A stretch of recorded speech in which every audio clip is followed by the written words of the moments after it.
네, 여러분 안녕하십니까? 뉴스투데이 제주입니다. 최근 드라마에서도 언급되면서 관심을 끌고 있는 남방 큰돌고래가 폐사하거나 다치는 사례가 잇따르고 있는데요. 멸종 위기에 처한 남방 큰돌고래 보호 대책을 마련하기 위한 움직임이 본격적으로 시작됐습니다. 김항섭 기자의 보도입니다.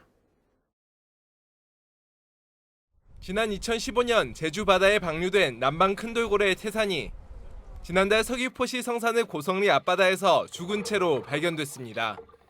태산이의 추정 나이는 27살로 남방 큰돌고래의 평균 수명 40살에 비해 오래 살지는 못했습니다. 특히 관광객들을 실은 선박이 남방 큰돌고래의 안전을 위협하는 상황. 폐그물과 낚싯줄에 걸려 등 지느러미나 꼬리 등이 잘려나간 돌고래도 있습니다. 제주 바다에서 서식하고 있는 남방 큰돌고래 폐사와 부상이 잇따르면서 보호 대책을 논의하기 위한 자리가 국회에서 마련됐습니다. 우리 돌고래를 더 보호하고, 그래서 이제 바다 생태계를 유지하고 발전시키는 것이 매우 중요하다고 생각되어지고요. 해양 전문가와 환경 단체들은 다양한 보호 방안을 제시했습니다. 남방 큰돌고래 위치를 모니터링할 수 있으면 굉장히 좋겠죠. 선박 속도를 줄인다든가 여러 가지 제주도에 적합한 그런 프로그램을 개발하면 좋을 것 같습니다. 돌고래 보호구역 지정, 더 나아가서 돌고래들에게 서식처에서 쫓겨나지 않고 법적인 권리를 주는 생태법인 제도의 도입까지. 최근 제주 바다에서 야생 적응 훈련을 시작한 남방 큰돌고래 비봉이에 성공적인 방류를 위한 의견도 나왔습니다. 그래서 저희가 야생 상태라든가 훈련장 안에서의 충분한 시간을 확보하는 것이 사실 절대적으로 필요하다라고 보고 그 과정에 대한 철저한 모니터링이 지금 좀 필요합니다. 남방 큰돌고래가 해양보호생물로 지정된 뒤에도 해마다 개체 수가 감소하고 있는 가운데 보호를 위한 제도 개선이 이루어질지 주목됩니다. MBC 뉴스 김항섭입니다. 어제는 77주년 광복절이었습니다. 제주 지역에서 독립을 위해 헌신한 순국 선열과 애국지사들을 기리고 광복을 축하하기 위한 다양한 행사가 펼쳐졌습니다. 권혁태 기자가 보도합니다. 대한독립 만세! 77년 전 해방을 맞았던 그날을 기억하는 만세 소리가 체육관 안을 가득 채웁니다. 코로나19 사태로 3년째 축소돼 진행된 기념식이지만 선열들의 뜻을 기억하고 기리는 마음만큼은 뜨거웠습니다. 오영훈 지사는 앞으로 아직까지 밝혀지지 않은 지역 독립지사와 유공자를 찾는 데 힘쓰겠다고 밝혔습니다. 나라를 위해 모든 것을 바친 선열들을 따뜻히 예우하고 오래도록 기억하며 후손들로부터 존경받게 만드는 일은 빛나는 제주를 새로운 미래로 이끄는 원동력이 될 것입니다. 기념식에 앞서 광복회원과 독립유공자 후손을 비롯해 도내 기관장과 국회의원 등 많은 사람들이 애국선열 추모탑을 참배하고 현재를 잊게 해준 선열들의 뜻을 새겼습니다. 도심에서도 해방을 기억하는 발걸음이 이어졌습니다.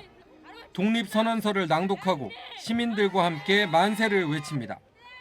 한여름 뙤약볕 아래 청소년들이 신흥무관학교를 주제로 놀이와 접목한 다양한 체험활동으로 독립운동과 광복의 의미를 되새겼습니다.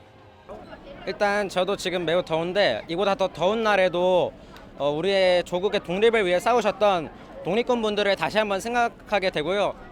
그분들께 다시 감사를 느끼게 됩니다. 취타대와 마칭밴드들이 가득 메운 거리. 우리 민요를 중심으로 해방을 축하하는 노래들이 거리에 넘쳐납니다.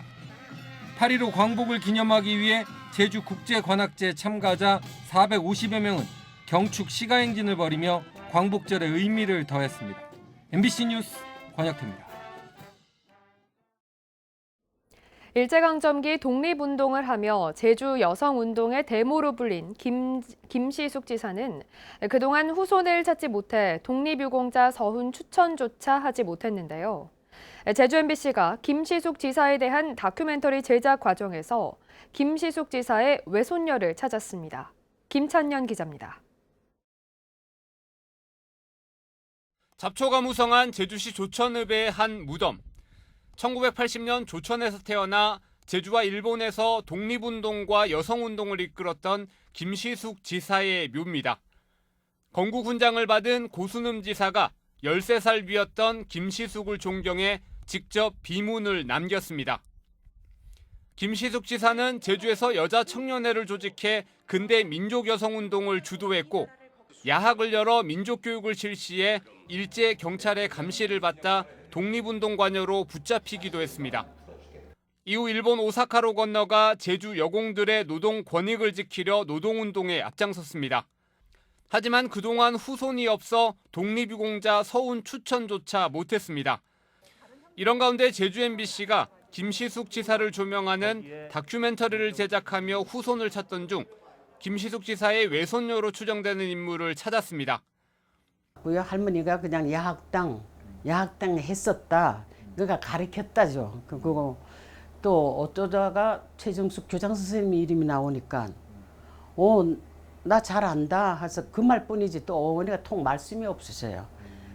제주 독립운동가 서훈추천위원회는 재적등본상 외할머니로 확인이 된다며 남은 절차를 거쳐 독립유공자 서훈을 추천할 계획입니다. 이제 후손을 찾아냈으니까 그 후손 이름으로 재적등본을 할 수 있잖아요. 그러면은 이제는 서훈 신청서를 그 재적등본 붙여서 접수할 수 있다는 이제 그 단계가 됐으니까 굉장히 의미가 큰 거죠. 참혹했던 일제 강점기, 조국의 독립과 여성 노동운동에 앞장서다 1933년 일본에서 쓸쓸히 생을 마감한 김시숙 지사. 90년 만에 후손을 찾고 독립유공자로 추서될 수 있을지 주목됩니다. MBC 뉴스 김찬년입니다.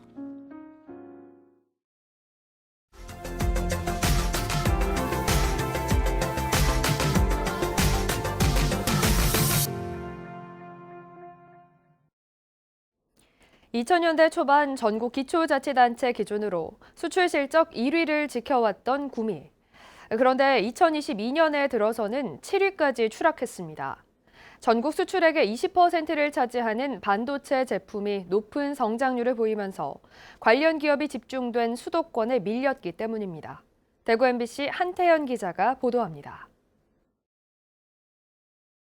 국내를 대표하는 반도체 수출 도시였던 구미의 위상이 갈수록 추락하고 있습니다.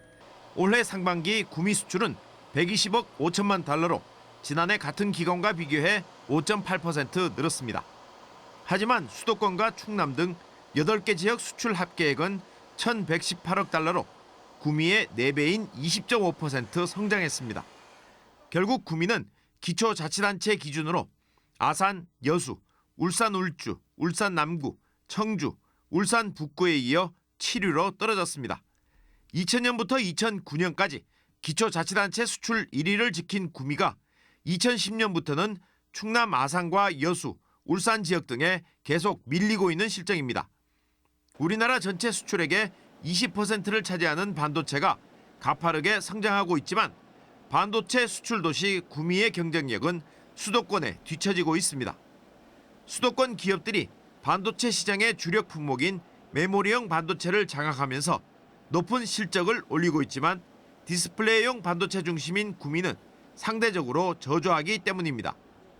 그동안 그 팬데믹 이후에 그 언택트 수요가 있었는데 이제 그게 좀 종결이 됐고, 그다음에 가장 최대 수요처라고 할 수 있는 중국이 그 여러 도시 봉쇄를 했습니다. 제로 코로나 정책 때문에. 그 영향으로 수출이 상대적으로 조금 약세를 보였는데, 더 큰 문제는 반도체 산업 정부 지원이 수도권에 더욱 집중될 거라는 점입니다. 구미 경제계는 지역 균형 발전 차원에서 중앙정부가 특단의 대책을 마련해 줄 것을 요구하고 있습니다. 수도권 규제 완화로 인해 지방은 힘들어지고 있고 수도권 중심의 K반도체 벨트를 지방으로 꼭 옮겨와야 됩니다. 구미 5단지 반도체 특화단지 지정 및 지방기업에 대한 각종 세제 인하 등 다양한 특단의 대책이 꼭 필요합니다. 현재 구미에는 대기업을 중심으로 2차 전지를 비롯해 반도체와 관련된 차세대 회로기판, 실리콘 웨이퍼 등 반도체 부품 분야 투자가 활발하게 이루어지고 있습니다. 정부의 메모리형 반도체 중심의 수도권 K반도체 지원 정책이 반도체 부품 관련 산업으로까지 확대할 수 있도록 구미시와 지역 정치권의 적극적인 역할이 필요합니다. MBC 뉴스 한태현입니다.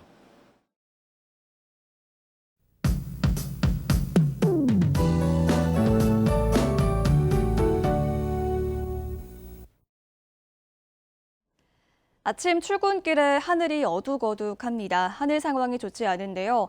밤사이에 바람이 강해지면서 해상에도 파도가 점차 높아지고 있습니다. 기상특보 보시면 제주 북부 앞바다를 제외한 제주 전 해상에 풍랑주의보가 발효 중입니다. 제주 북동부 지역에는 폭염주의보가, 또 제주 전역에 강풍주의보가 발효됐습니다. 오늘 낮까지 순간적으로 초속 20m 이상의 매우 강한 바람이 부는 곳이 있겠습니다. 강풍 피해 없도록 주의하시기 바랍니다. 정체전선은 현재 전북과 경북을 지나면서 남부지방에 많은 비를 뿌리고 있는데요. 이 비구름대가 곧 내려와서 제주에도 영향을 주겠습니다. 제주도는 모레 새벽까지 비가 이어질 텐데요. 최고 80mm 정도의 비가 예상됩니다. 비가 오는 동안 시간당 20에서 30mm 정도로 비가 강하게 오는 곳도 있겠습니다. 오늘 제주 전 지역에서 흐리겠고 지형적인 영향을 받는 제주 서부와 남부, 산지를 중심으로 비가 주로 내리겠습니다. 제주 북동부 지역은 비의 양이 적어서요. 비가 소강 상태를 보이겠고요. 중산간에서는 안개 유의하시기 바랍니다. 어제 밤 사이에 초열대야가 이어졌죠. 아침부터 30도를 웃돌고 있는데요. 북부 지역 현재 31도로 시작하고 있고 서부와 동부 지역 29도를 보이고 있습니다. 한낮 기온은 어제보다 조금 내려가겠습니다. 북부 지역 34도, 서부와 남부 지역 30도가 예상됩니다. 도서 지역도 종일 흐리겠고요. 비가 내리겠습니다. 물결은 제주 전 해상에서 최고 4m까지 매우 높게 일겠습니다. 비가 오면서 폭염은 잠시 쉬어갈 텐데요. 내일 낮 기온이 30도까지 내려가겠고요. 모레에도 큰 더위는 없겠습니다. 기상정보였습니다. 2023학년도 대학 수학능력시험 응시원서 접수가 오는 18일부터 시작됩니다. 제주 지역 응시원서 작성과 접수는 오는 18일부터 다음 달 2일까지 도내 고등학교와 제주도 교육청 원서 접수 창구에서 이루어집니다. 또 다음 달 1일과 2일 서울 성동 광진 교육지원청에서도 원서를 접수할 수 있습니다. 올해 첫 중증 열성 혈소판 감소 증후군 사망자가 발생했습니다. 제주도에 따르면 지난 10일부터 발열 등 중증 열성 혈소판 감소 증후군 증상이 나타나 입원 치료를 받아오던 70대 환자가 어제 숨졌습니다. 이 환자는 이달 초 야외 활동을 하다 참 진드기에 물린 것으로 추정되며 지난 10일 제주보건환경연구원으로부터 확진 판정을 받아 치료를 받아왔습니다. 민선 8기 오영훈 도정의 첫 인사청문회가 오는 18일과 19일 열립니다. 도의회 행정시장 인사청문특별위원회는 강병삼 제주시장 후보자와 이종우 서귀포시장 후보자를 각각 오는 18일과 19일 출석시켜 청문회를 진행합니다. 이번 청문회에서 강병삼 제주시장 후보자의 경우 부동산 투기와 농지법 위반 의혹이, 이종우 서귀포시장 후보자는 경력과 보유재산 형성 과정 등이 쟁점이 될 것으로 전망됩니다. 제주 고유의 풍습인 모둠 벌초를 앞두고 벌초 안전사고 주의보가 발령됐습니다. 제주도 소방안전본부에 따르면 최근 3년 동안 제주에서 발생한 벌초 안전사고는 모두 105건으로 이 가운데 88.6%가 모둠 벌초 시기인 8월과 9월에 집중됐습니다. 소방본부는 예초기에 보호덮개와 안전판을 부착하고 안면 보호구와 장갑 등 보호 장비를 반드시 착용해달라고 당부했습니다. 제주 지역 경제 범죄가 꾸준히 증가하는 것으로 나타났습니다. 제주경찰청에 따르면 지난해 제주에서 발생한 경제 범죄는 6천여 건으로 10년 전 3천여 건에 비해 2배 넘게 증가했습니다. 범죄 유형별로는 사기가 전체의 70%로 가장 많았고 횡령, 신용경매죄 등의 순위였습니다. 인구 10만 명당 범죄 발생률이 제주가 전국에서 가장 높은 것으로 나타났습니다. 경찰청의 2021년 범죄 통계에 따르면 제주 지역 인구 10만 명당 범죄 발생 건수는 3,700여 건으로 전국에서 유일하게 3,000건을 넘었습니다. 경찰청은 관광객 등으로 주민등록 인구보다 실제 체류 인원이 많고 렌터카 교통사고 등의 지역적 특성이 반영된 것으로 분석했습니다.